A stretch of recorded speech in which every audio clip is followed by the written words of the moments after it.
This episode of Gators Breakdown is brought to you by UFM Underwear. Head to ufmunderwear.com and use promo code BREAKDOWN for $5 off your purchase.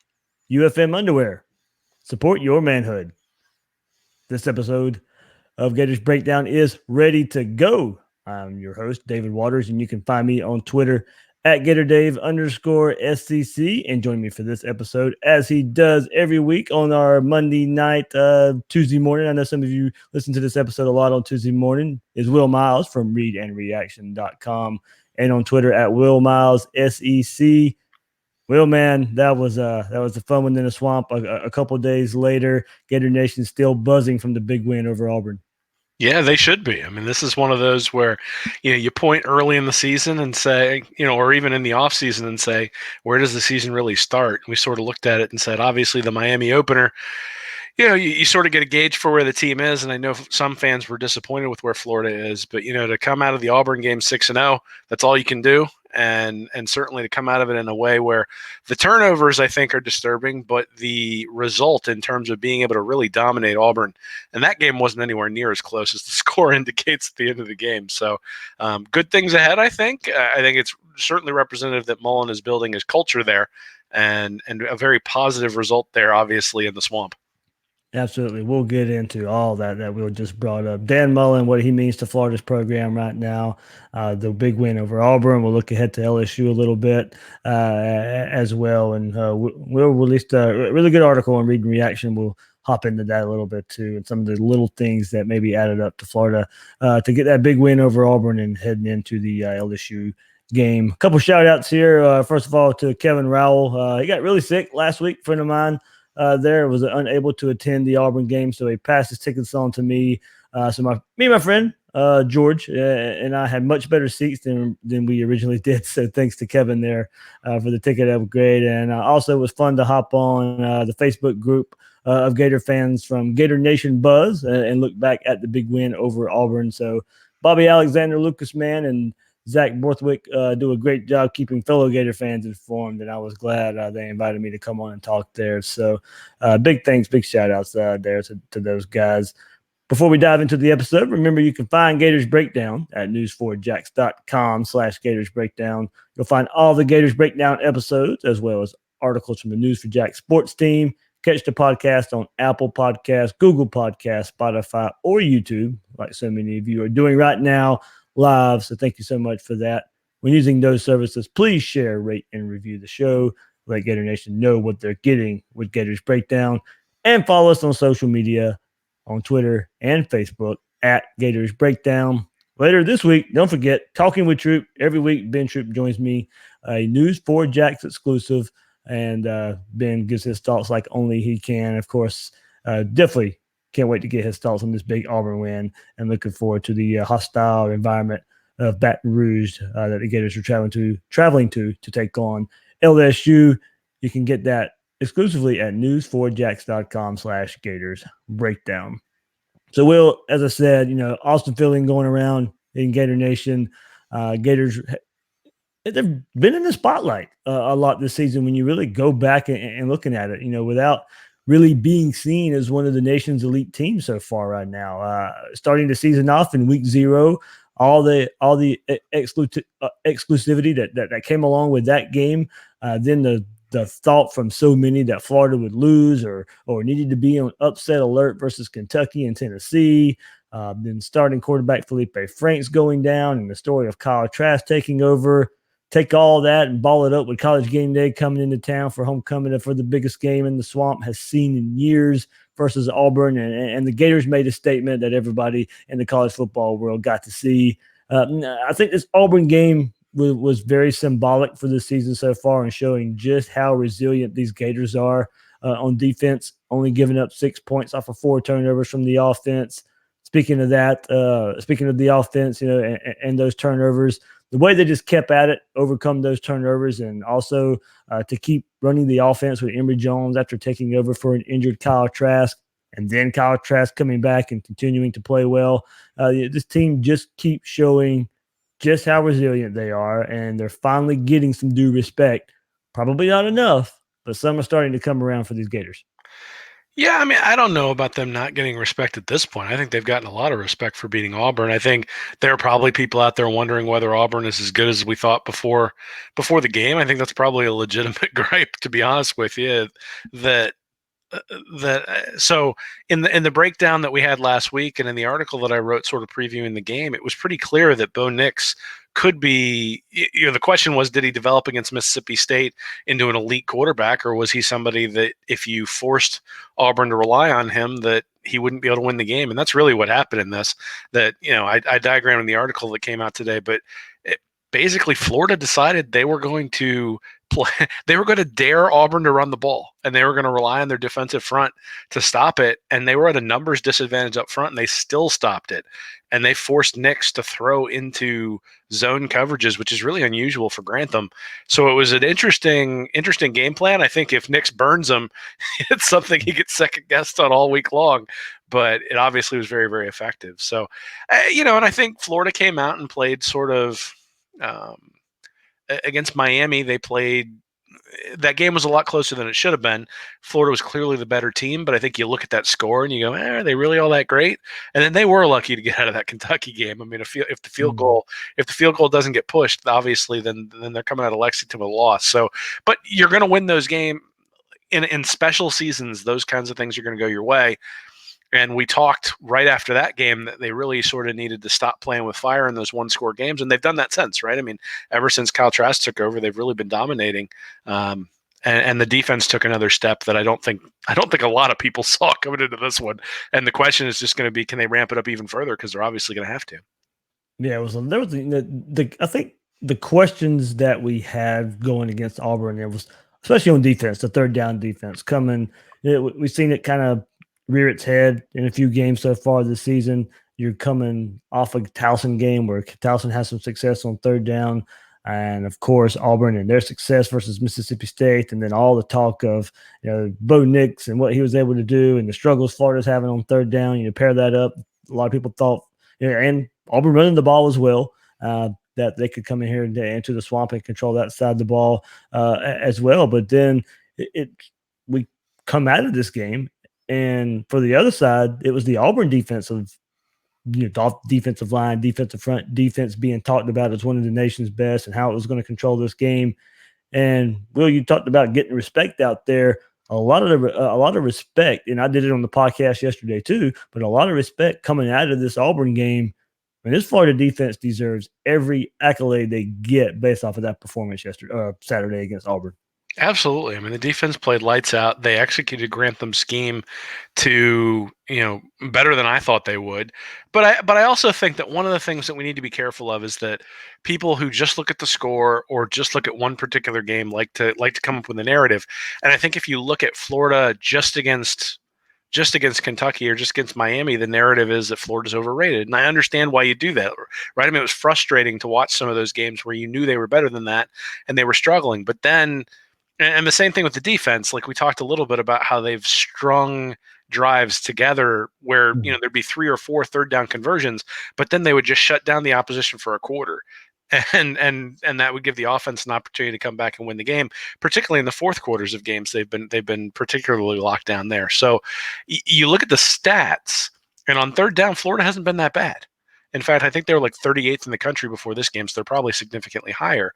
And in the red zone, they've been fantastic. So you sort of look at that and say, okay, the concerns on defense are probably a little bit overblown, and certainly don't fit the narrative that people have. Just because if you watched one quarter and you go, geez, that defense can't get off the field, you forget then that they forced 3 straight 3-and-outs in the fourth quarter and allow Kyle Trask to bring him back against Kentucky. It's just it's easy to. It's one of the reasons why you want to look at 5 or 6 games worth of stats before you really start making conclusions, because you need larger sample sizes to understand that. So I think really what we saw is when Florida's dialed in, when Florida feels like they're challenged, and when Grantham has a scheme that can take advantage of the matchups that he has against the opposing offense. And that's what this was here. I mean, we talked quite a bit last week about, transitive properties and Florida against Mississippi State. And the reason we did that is we said the matchups are going to dictate how they can win this game. And I mean, Florida absolutely dominated Auburn's offensive line. which I don't think is something that most people would have thought coming into this game. I think you might have said it was going to be a draw, best case scenario. It wasn't even close. Florida absolutely dominated it. It set up everything that they could do. All of those plays that I know you and Will talked yesterday about, Marco Wilson making some tackles to stop Bo Nix short, the sweep on with Schwartz that they just absolutely blasted him on. I mean, the reason those guys were able to come up and be so aggressive is because they were playing zones behind them, and they gave them the ability to come up and do that. And so, kudos to guys like Adam Schuler and Kyrie Campbell and those guys up front who were pushing. James Houston too, man. Where did he come from? I mean, that was Absolutely. I mean, so the front seven was dominant and allowed everybody behind them to come up and make those plays. And, basically Auburn's entire offense is predicated on getting numbers advantages and taking advantage of it the same way Florida's is. The difference is that Auburn couldn't take advantage of those numbers advantages that they had on offense. I think their longest run was like 15 yards, and then they hit the 2 long passes, and that was it. So yeah, I mean, you got to take your hat off the defense. Beyond the fake punt that wasn't converted and then the touchdown right after it. I mean, the 2 field goals that they got were off of turnovers as well, I think. So this could have easily been a shutout if Florida's offense had just held on to the ball. Man, yeah, that issue there has got to get figured out there. And of course, we talked about it yesterday, of course, but we'll probably get into it a little bit more here as well. But Will, you released your article at Read and Reaction, and I could not gloss over, and I'm going to quote you here, and I'll let you go further. I'll go further with it as well. Quote, Dan Mullen is a wizard. End the quote. It was funny. So I was actually watching the game in my car while my sister was driving me around because my grandmother celebrated her 100th birthday this weekend, and then my sister decided to go into labor on Friday, so I've got a new nephew. So we were driving all over the state of Virginia. Thank you. We were driving all over the state of Virginia and the state of Maryland. So I was trying to catch the game in my car, and I was a little bit unsure of what he was doing. But when I came back and watched the replay on my DVR later that day, or I guess the next day, one thing you could see is that he was utilizing Kyle Pitts in order to open up things underneath, and particularly on the play where they threw the little touchdown to Hammond, where he was matched up with a linebacker. Basically, he put Auburn in a no-win situation in a bunch of different instances. And, there were actually a couple of running plays where he had 4 wide receivers spread out to make sure the reason P. Ryan hits that big run is because of the formation. It really forced Auburn to have a bunch of their defensive backs up at the top of the formation, and then they run the ball to the weak side, and P. Ryan breaks 1 tackle and off he goes. In fact, if they'd have blocked that perfectly, P. Ryan doesn't get touched the entire way. So he has a real knack for being able to isolate the one disadvantage that the defense has and really take advantage of it. And you look at the other side, and Malzahn couldn't do that. Right? I mean, Malzahn couldn't find one guy he could pick on. I know there was the defensive back that Florida picked on there in the second half quite a bit, got a couple of pass interference penalties. They actually had him matched up with Pitts a lot. And so they were using Pitts as a decoy in the first half. And then in the second half, they just started running back shoulder throws and all sorts of stuff. And Pitts is a real matchup nightmare. And Mullen is starting to take advantage of that. And he's starting to take advantage of it because Pitts is becoming at least an adequate blocker. And so the personnel packages that you have to bring onto the field to deal with them it's a real challenge to guard him in particular, just because of his specific skill set, and then being able to split out P. Ryan wide as well. So, it's the kinds of things that we saw sort of in the Michigan game last year, where he really started to use his personnel. He's starting to do that again right now, which is exciting because you're only 6 games in. Last year, 6 games in, they were still kind of in. I mean, I think the LSU game is when they finally broke out sort of that weird weak side pitch that they ran once this week for like 10 yards with P. Ryan, but that was really the only wrinkle other than the throwback from Kroll that they had against LSU. It was pretty much their standard offense. This game against Auburn, they had a few things in there that were things I hadn't seen before. I haven't seen that 4 wide formation up at the top while trying to run P. Ryan. They were trying to pop a big one, and they tried it a couple of times. In fact, right after Trask went out was one of the times where they ran that formation as well, and P. Ryan was able to get 8 or 9 yards on that play too. So just a very, very impressive offensive game plan for Mullen. At no point did you feel like Auburn really had any ability to stop Florida. It was more, was Florida going to stop themselves? Yeah, and that was against a defense where they were getting lauded coming in, and Florida didn't have a chance to block them. Florida didn't have a chance, and as far as the run game goes, before the big run, it wasn't. Florida wasn't running the ball, but to write home anything about, but it was there enough to kind of keep Auburn honest, keep that defense honest. Florida wasn't going to sit there and run for a whole.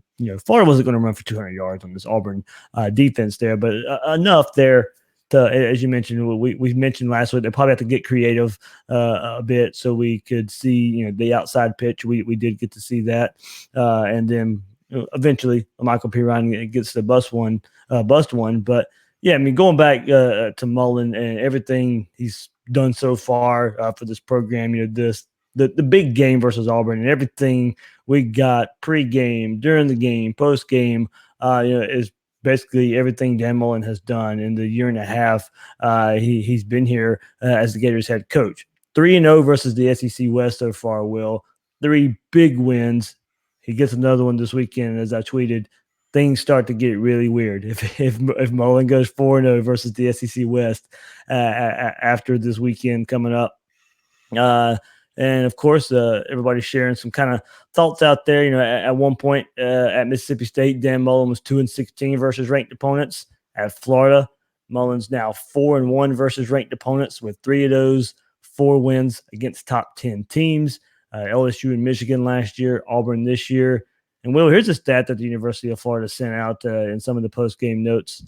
Florida has 76 offensive touchdowns in Mullen's 19 games as head coach. The Gators scored a total of 76 offensive touchdowns in the 34 games from October 3rd, 2015. That's the Ole Miss game, everybody remembers, through the end of 2017, to the end of McElwain's tenure. So from all the way to the Ole Miss game to the end of 2017, 76 offensive touchdowns. Mullen has already matched that in 19 games. I mean, for what he's been able to do, bringing the Gator standard back. You had top 10 matchup in the Swamp this past week. Game days in town. So we mentioned Florida's in the spotlight again. You can't speak enough of what Dan Mullen's been able to do for this Gators program in a season and a half. Yeah, I mean, I don't think anybody ever doubted Mullen's on-field acumen, or if they did, they weren't really looking at the realities of things. I mean, in 16, 17, and 18, so that does factor in last year's year with Florida. He went 12-8 against top 25 teams. So, that wasn't all at Florida. He obviously went 6-1 last year, but he went 3-4 in 2017 and 3-3 at Mississippi State in 2016. So he's been very, very good. He also went 16-5 against teams that are less talented, and then 9-9 against more talented teams while he was at Mississippi State. So, against ranked teams he struggled, but everybody at Mississippi State struggles against ranked teams. Yeah, we've seen what the talent influx has been able to do with that stat so far. Well, and they're seeing that right now in Mississippi State, right? I mean, They're begging for Mullen back at this point because of the way things are going over there. So he has a knack for being able, like I said, for being able to find the mismatch and isolate it. And that is a skill, right? Like, it is a skill to be able to say, hey, that particular corner, in the midway in the second quarter, that's the guy we can take advantage of. Or to say, you know what, Trask is really good at throwing over the middle to Trask. We're going to spend the whole first half sending him over the middle to occupy 2 DBs, and that's going to free up guys underneath, or that's going to free up some wide receivers on crossing routes over the middle. And, there's a reason why Freddie Swain is wide open over the middle. It's because there's 2 guys being committed to Kyle Pitts. And so, that doesn't take anything away from Swain. I mean, he's a big part of the offense, but it certainly helps to have that guy out there occupying a lot of the defense's attention. And that's directly related to the catch-22 that Mullen's trying to put teams in.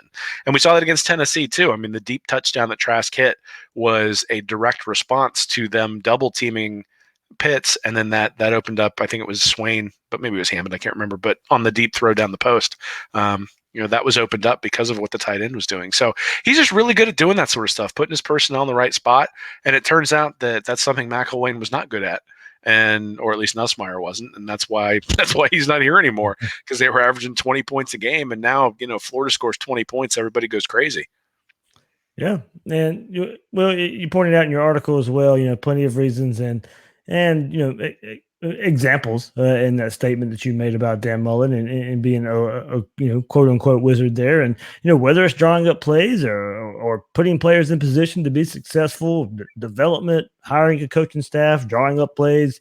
Dan Mullen gives his fan base confidence in their head coach. A lot of respect Florida's getting because of Dan Mullen taking a roster, as you said, Jim McElwain failed with and turning it into a top 10 team to end his first year, continuing that halfway through year two.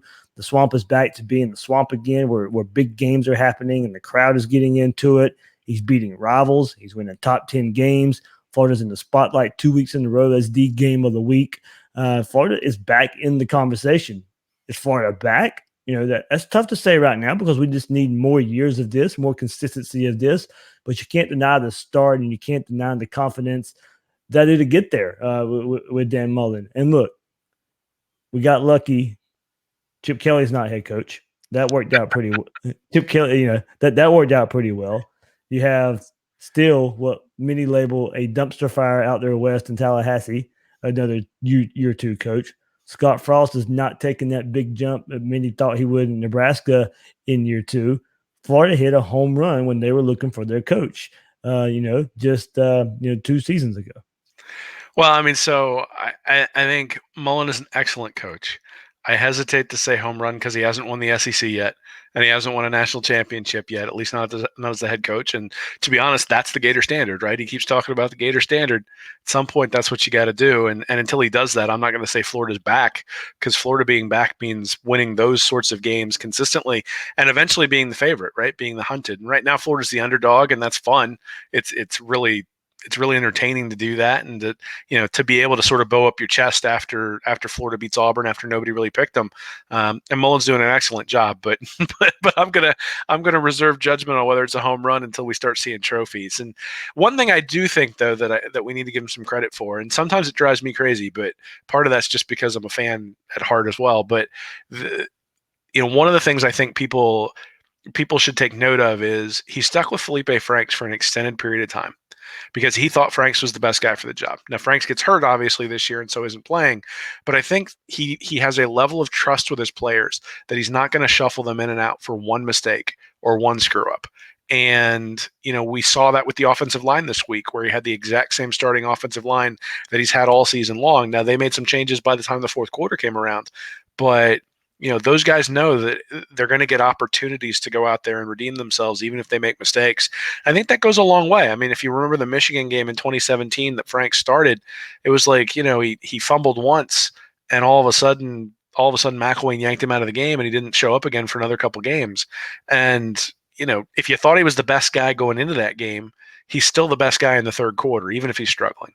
And McElwain never really had that level of trust with his players, and I think that showed through. And I think Mullen does a really good job of building that with his staff. You can with the guys on the team. You can clearly see that those guys believe in him, that they believe he's going to give them a game plan that helps him wim, and that he's going to give them an opportunity to screw up. I mean, Townsend misses that fake punt. I don't know whether that's a call by Mullen or whether that's a. He post game he did say it was. He said it was, but is that protecting his punter? Yeah, I know. Or is that is that the reality? And I don't know the answer to that question. No one's going to know the answer to that question. But it's one of those things where if he has given him the freedom to do that sort of thing and it gets screwed up, all right, fine.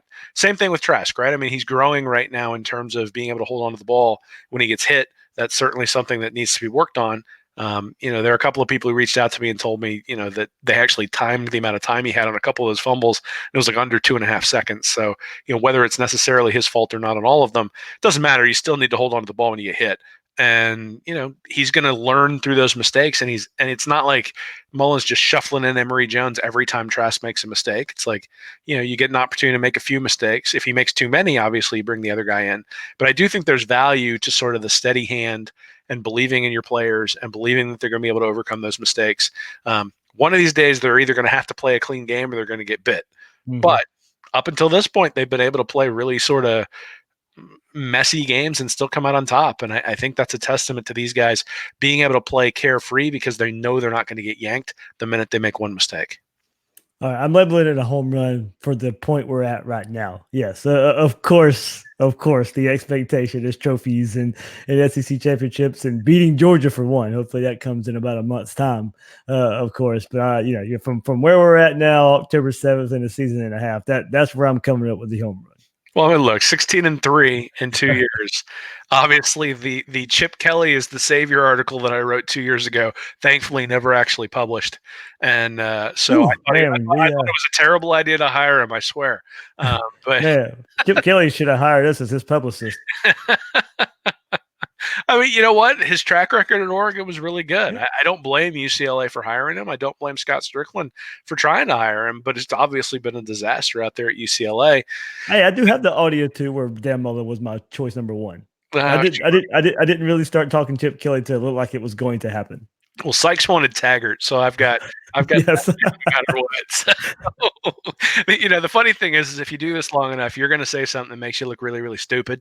So, may as well get it over with may as well get it over with early in the coaching search. But yeah, I think everything Mullen's done on the field has been fantastic. I think everybody knows how we feel about the recruiting and where that stands and what he's really going to have to overcome in terms of historical trends if he's going to win those trophies with recruiting that's at the level that it's at. And that doesn't mean he doesn't have good players. It just means it's not at the level that most teams, in fact, all teams that have won national titles are recruiting at. So, it remains to be seen. He does things that are special when it comes to coaching that you don't see all coaches do, which is great because it means that, you've got those little sort of hidden things within the game that get them the wins in games where maybe they shouldn't pull it out. And eventually he's going to do something that's going to get them a win that they had no business getting.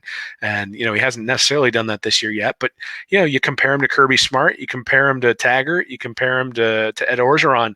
He's the guy I want there on the sideline. And I think he's proven that obviously he's been the best hire of that class. They couldn't have gotten anybody better at that particular point in time. But I'm waiting for the trophies, my friend. Yeah, here we go.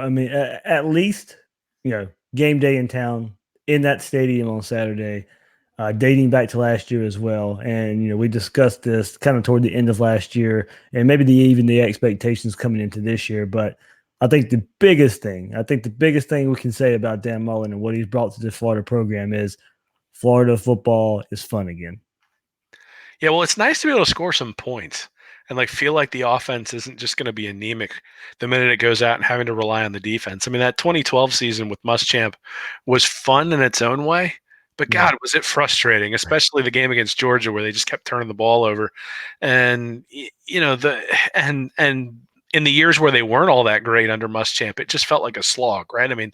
You almost hoped that the defense would force a turnover, and it's like they'd get tackled after an interception at the 20, and you'd be like, well, I guess that's a field goal. Yep. We're not going to convert that into a touchdown, and we don't have that now, right? Now you expect them to turn turnovers into points. You expect them to be able to go down the field. Hell, it's like 3 straight games now where they've gone right down the field for a touchdown on their first drive, and it's obviously a huge advantage to be up 7-0 before you've really even before the smoke from the fireworks is even cleared. And that was a huge issue last year, and it's been it kind of remedied itself in the first half of the season. Yeah, it's funny. Last year they got off the slow starts, but they didn't turn the ball over at all. Right. This year they've gotten off the really fast starts. They turn the ball over like 5 times a game.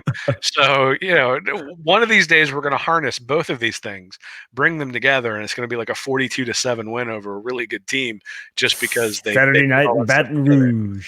Well, I got to be honest, man. I'd rather have it in Jacksonville than Baton Rouge if I have to choose, but yes, I'll take either one right now. Absolutely. Yeah. We'll get into that conversation, I think, a little bit too. Before we get there though, you've got to go try UFM underwear, guys. It's hot out there. First week of October, still hot out there. If you were out there tailgating in Gainesville this past weekend, you can attest to that there. So whether you're tailgating or working, you do need a pair of UFM underwear. Underwear for Men is the only brand of men's underwear that offers both isolation and support, all while keeping you cool. Unlike other pouch underwear brands that have thin mesh panels or pre-sized pouches, Underwear for Men's patented pending design prevents skin-on-skin contact and eliminates chafing. Underwear for Men is a state of Florida company, so if you shop there, you are shopping local, and they have you covered no matter the activity. Everyday underwear, athletic underwear, work underwear, medical underwear. Underwear for men is made for it all. Go try your pair now. Head over to ufmunderwear.com and use promo code BREAKDOWN to get $5 off your purchase. UFM Underwear, support your manhood. So with all the feel good stuff, of course, we just got out for Florida's big win over Auburn and kind of where the program stands as a top 10 team right now. Going to be tough to go to Baton Rouge coming up this weekend and go get a win at LSU. Still a good chance all of Florida's goals are still attainable, even with a loss in that game. But that's what Dan Mullen's built here. That's what a 6-0 starts get. That's what a 6-0 start gets you right now this season for the second week in a row. Will, this is as big as it gets in another top 10 matchup.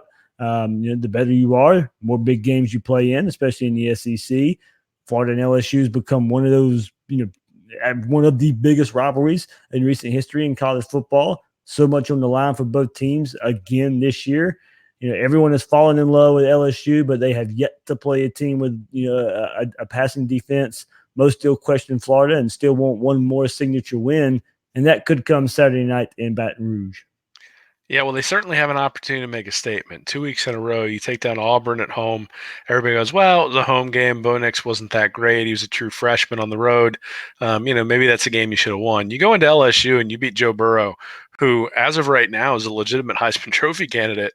And the LSU defense and a team that ostensibly is more talented than Florida, and you go beat them at night on the road. After you've had a really physical game the week before with Auburn, and I think that really says something about your team. One of the real positive things I think that comes out of that Auburn game is, as physical as it was, they did get out of it with a relatively minor, the injuries are not mounting like they were earlier in the year, right? I mean, you had half the defense out against Tennessee, and they don't have that now. I mean, obviously you got Pierce, and you hope he's okay. Certainly hope he sits out until he's ready to go. Yeah, and counting the scare with Trask too. Yeah, well, you got Trask, and I mean, I don't know how many people out there have sprained their knee, but it doesn't feel good on Sunday after you've done it on Saturday. So it'll be interesting to see how much prep he's been able to have, whether he's rusty going out there, whether he protects it. The first couple of throws he threw after he came back in the game, he looked a little bit looked like he was protecting it a little bit. So we'll see how that looks on the road, particularly if he starts to get hit, because that is one of the things I think. The Florida's offensive line is held up in pass protection pretty well, but they haven't played they haven't played a stadium that's sold out like LSU's, and some of those issues that Auburn had in terms of changing plays and being able to hear cadences and that sort of stuff. Florida's gonna have to deal with that too. Now I think Mullen's better than Malzahn. I think he'll have a plan to do it. But this is a different animal for Kyle Trask. He has not been in the lion's den like this as of yet. And so we'll see what he's got. I mean, I think there are a lot of people, and myself included, who've been very, very impressed with the way he's played thus far. But this is a new and different test for him. It's a new and different test for the offensive line, and it's a new and different test for the defense. I think it was very clear that if you could make Bo Nix try to beat them, that Florida was going to be in this game with Auburn. In fact, I picked them by 2 touchdowns because that's what I thought. I mean, I thought that they were going to put the game on Nix, and that Nix wasn't going to be able to come through. And that's what sort of happened. I think if you put the game on Burrow, you're going to have to make some real big plays on the back end for your defensive backs. And certainly up until now, the defensive backs, especially the guys who are out there starting now, have been up to the task. But like I said, this is a little bit different animal. Yeah, of course, I'll have the LSU preview later this week. Got a couple good guests lined up from the LSU side. Josh Booty from former LSU quarterback, he'll join me there. So we'll get to, break down this LSU passing offense from him. But one stat I'll go ahead and share before I get to the LSU preview later this week. LSU opponents pass defense yards per game rank so far this year.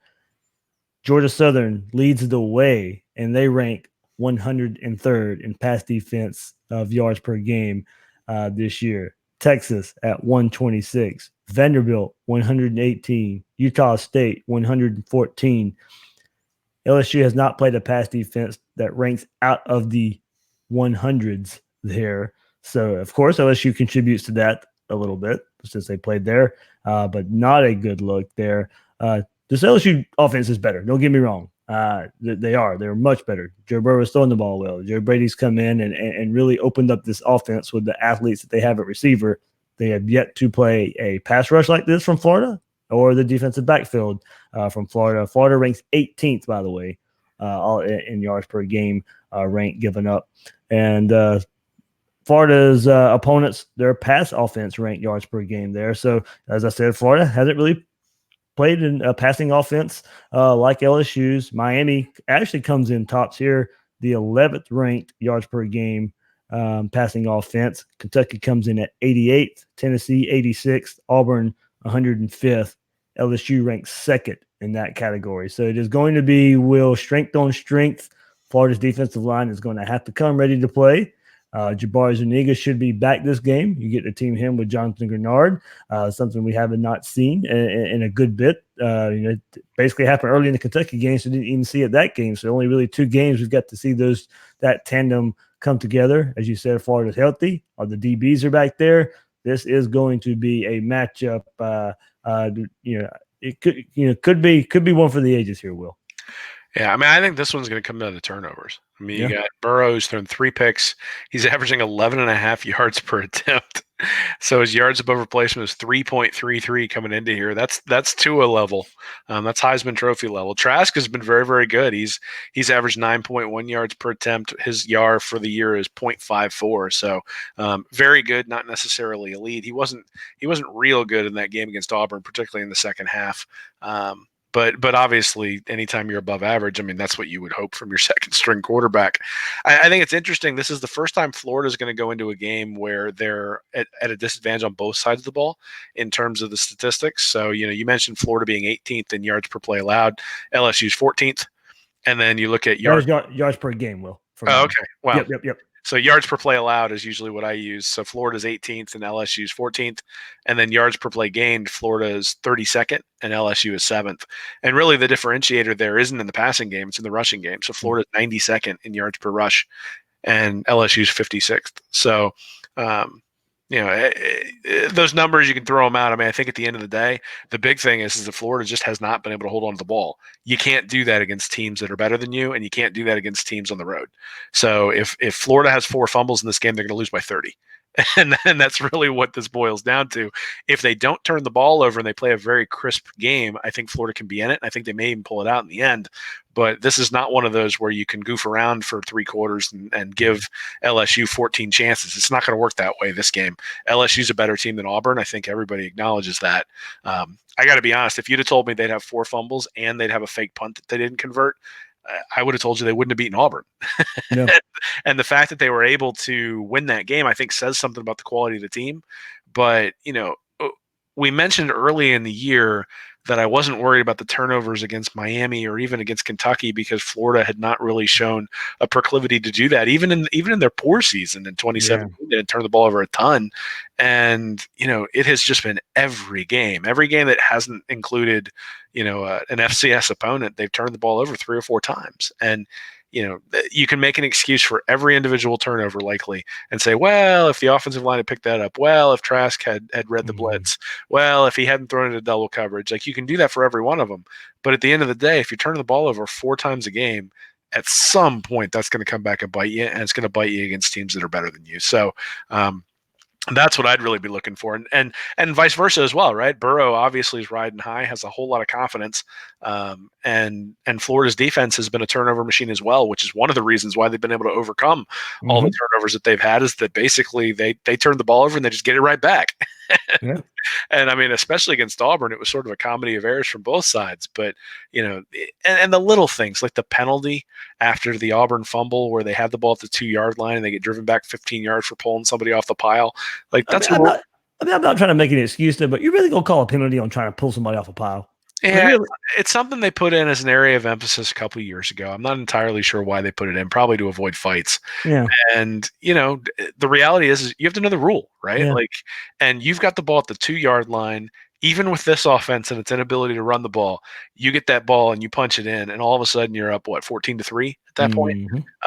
Instead it's going the other direction after a fumble. That if the turf monster doesn't get Brown on his way, it's 13-14 or I guess 13-7, and Auburn's ahead, it's a whole different ball game. So, those sorts of things didn't kill them against Auburn because Auburn made some of the same mistakes that they did. One of the I haven't watched enough LSU tape to know, because I know that watching them last year against UCF, because I was actually rooting for LSU in that game, was so frustrating because they just kept shooting themselves in the foot. And I know they haven't done that this year yet because they haven't really played anybody who's, I mean, maybe Texas you could say was Yeah. high level, but like you mentioned, they don't have a very good pass defense. Now that they're playing somebody with a pretty decent pass defense, are they going to make those mistakes just like they did last year? Or have they sort of buttoned those up? And, again, if both teams play a clean game, I think it's understandable to think LSU may win it. But if Florida plays a clean game and can force a couple of turnovers from LSU, obviously they've got a good shot. Yeah, it does make you wonder if the teams being battle tested comes into this, because LSU's been able to coast for a month. Basically, they've played, I think, an FCS opponent. They've played Vanderbilt. They played Utah State. They had a bye week in there as well. They're banged up. They thought they'd get some players back. They have gotten some players back this week, but they're a banged up team coming into this Florida game.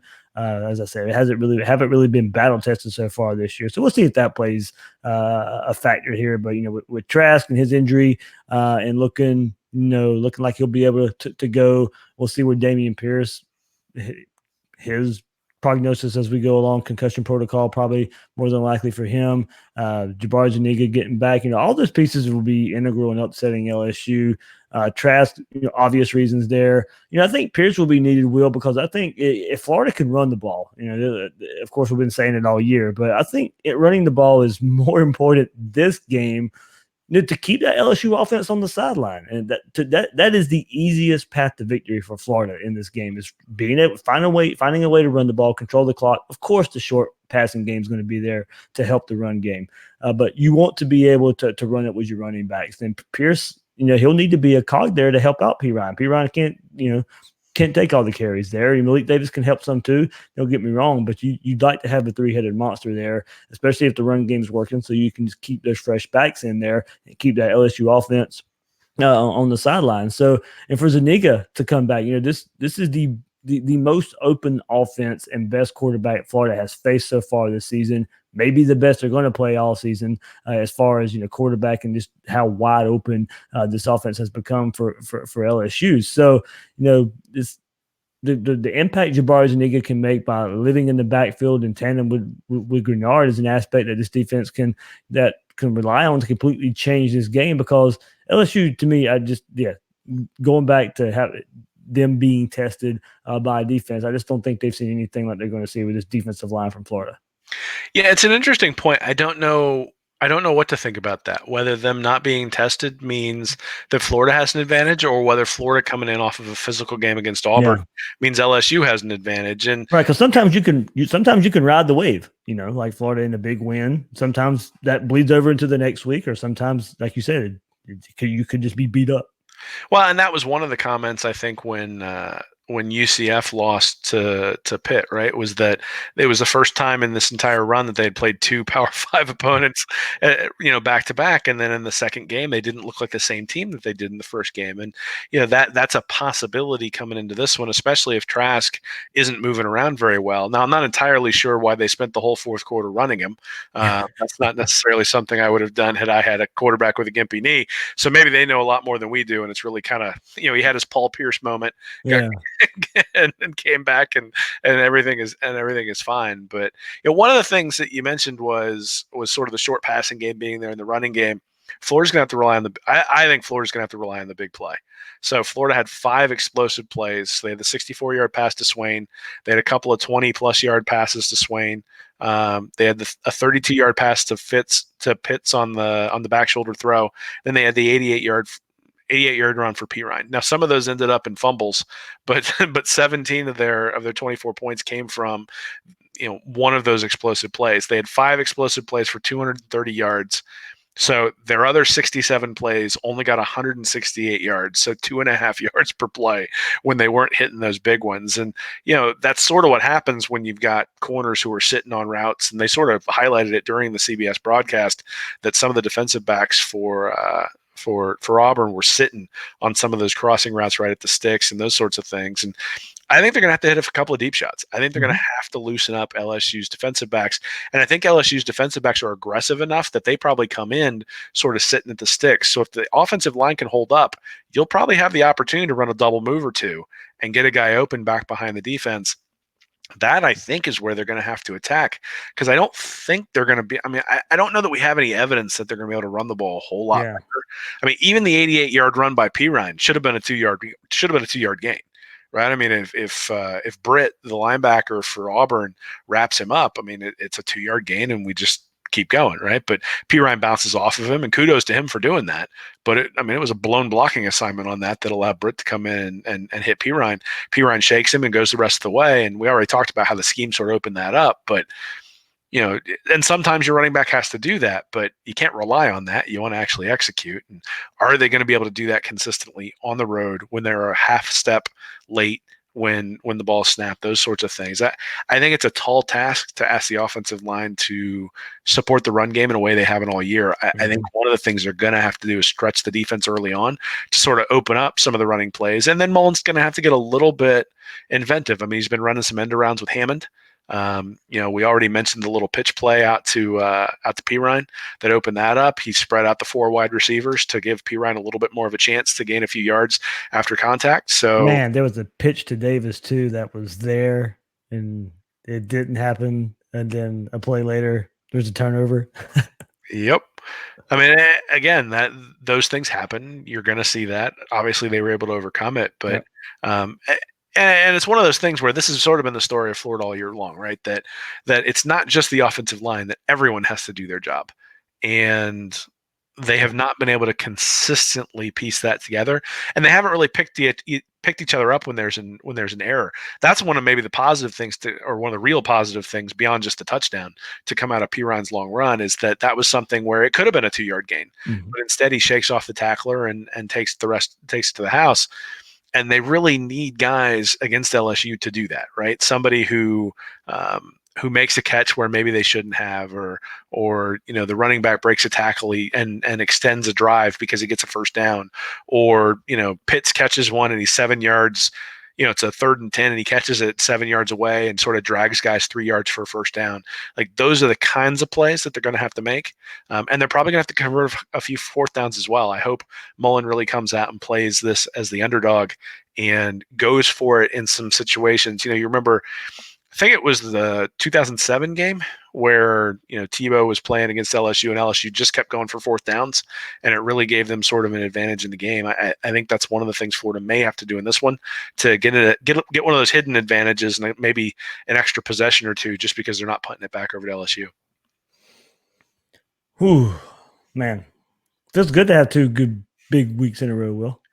Man, does it ever? I mean, it really beats 2 years ago, that's for sure. Where we're heading into this game and pretty much all was lost, and we're sitting here going, well, maybe we can make the Outback Bowl if we went out from here. And now we're a legitimate playoff contender. I mean, you can't undersell that, right? I mean, Florida, if Florida wins out at this point, and actually they don't even have to win out.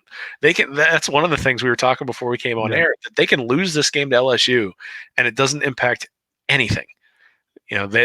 Obviously if you lose by 40, maybe that makes a difference. Yeah. It's harder to put you in a playoff at that point, but even still, I think you can lose this game by 30 points. And if they beat Georgia and win out and then go to the SEC championship game and win, it won't matter. So it's kind of weird to have an LSU game that doesn't matter. I mean, last year you already had the Kentucky loss, and so the game against LSU, if they'd have lost that game, they still could have beaten Georgia, and it would have, and Georgia still would have won the East. That's not the case this year. At this point, the East is essentially, assuming they take care of business against Missouri and South Carolina and Vanderbilt, the East is essentially going to come down to the game in Jacksonville in a couple of weeks, and so it's sort of an interesting dynamic because these teams hate each other so much. You've got the rivalry aspect of it, but at least on Florida's side, this game is relatively minimal when it comes to probably where they're going to end up in the SEC East. Yeah, I mean, Florida's playing with a little bit of house money here, of course, because as you said, look, Of course, we're not trying to say we want to see our team lose or anything. That's not at all what we're trying to get across here. It's just you can afford to. It's hard to go undefeated in college football. It just is. That's just the reality of it. Especially where Florida is at right now. You can't afford a loss to LSU and bounce back and go beat South Carolina and Georgia. And everything is still in play for the rest of the season there. So with that said, maybe this makes this team play a little loose. We'll have to see how Kyle Trask reacts to this big time environment that he's yet to see as a starting quarterback there. But you can empty the kitchen sink. You can throw everything at LSU. You can go all out for this game because there's a little bit of an insurance policy there. Yeah, I mean, we do not want Florida to lose. Obviously, we're fans. We want them to go undefeated, but this isn't the ACC. I mean, you play tough opponents week after week after week, and you play teams that have recruited better or as well or better than you every week as well, and that's part of what makes it fun. It's also part of what makes it a gauntlet, and that's part of what Florida's building towards and trying to prove that they belong in that upper echelon. And that, I guess, is sort of what this, regardless of what it means for the SEC East and those sorts of things, to sweep your West opponents, to prove that you can stand toe to toe with the big boys in the other side of the conference, I think is a big deal when it comes to recruiting. It's a big deal when it comes to the perception of the program, and it's a big deal sort of in terms of the narrative we talked about earlier. I mean, you beat Auburn, you beat LSU.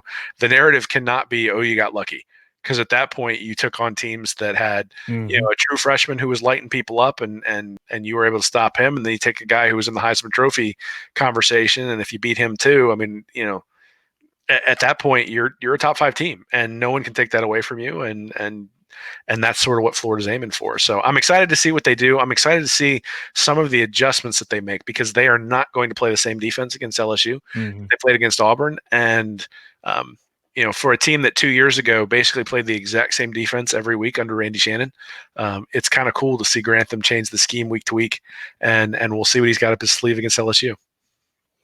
Yeah, all right. Well, I mean, we kind of just talked LSU a little bit, but you'll have your preview up later this week on Read Reaction.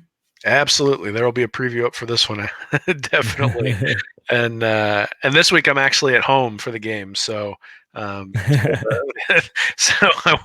I won't be visiting my nephew. So we'll have an article up early Sunday morning for everybody to read after the game. Awesome. That's where you can find Will Miles and his work at readandreaction.com. You can find him on Twitter at Will Miles SEC. Will, anything else, man? Nah, just really appreciate everybody out there reading my stuff. Appreciate everybody with their kind words when I posted about the things going on with my family, and everybody's support. This is something that we get to do that's really just sort of a fun thing for us to participate in. So the fact that everybody comes along for the ride with us, I'm very, very appreciative of everybody who listens, everybody who reads, and everybody who comments, because some of you probably know more about football than I do, but you trust me for some of the opinions, and I appreciate it. Absolutely. We get some of the reviews on iTunes that tell us everybody how much they trust us and all the stuff that we bring, and all the hellos I get in Gainesville and sitting in the swamp with people who listen to the podcast, walking through the the hallways there and the alleyways of the swamp, and everybody telling me hello and stuff. Thanks for reaching out, telling me hey and all that stuff. Glad you guys get a whole lot out of this. Last week was a big week, Will, of course, with the big game. So thanks for all the listens and reads out there as well for what we do. So as I said, that's Will Miles. You can find his stuff at readandreaction.com and on Twitter at Will Miles SEC. I'm the host of Gators Breakdown, David Waters. You can find me on Twitter at GatorDave_SEC. Guys and girls out there, thanks for listening to this episode of Gators Breakdown.